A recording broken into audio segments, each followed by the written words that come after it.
Practice is important, don't get me wrong, especially when it comes to football fall camp. Getting ready for those first games of the season brings a level of excitement too.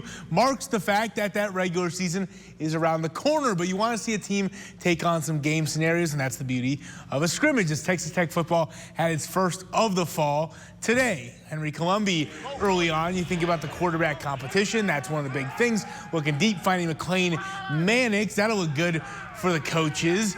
Big gain down inside the red zone. Tyler Shuck, the other guy trying to get that starting quarterback job, finding Travis Kuntz as well over the middle for a solid gain. We talked about all the running back depth. One of those, Cameron Valdez, punched it in for 6. A lot of options Matt Wells can go to in terms of that position group. And speaking of Wells, afterwards he had his thoughts from scrimmage number 1.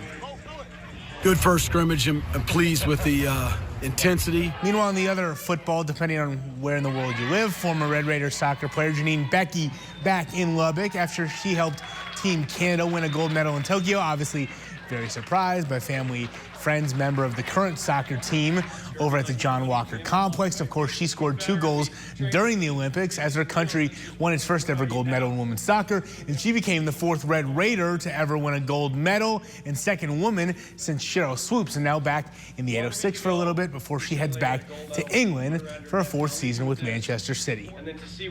I was telling Tom he was annoying when we were walking in the gate. Back to high school football, we continue our 2-a-day tour with the Lockney Longhorns. We have a new head coach in Corey McCombs, and we'll look to build off a 7-2 season, which saw them finish with a winning record for the first time since 2004. They'll look to do so with 5 returning starters on both sides of the ball, including Nathan Cisneros, the 5-2A D2 preseason offensive MVP.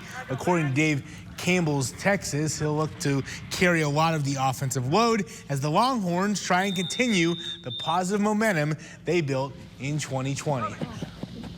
They developed some good work habits here.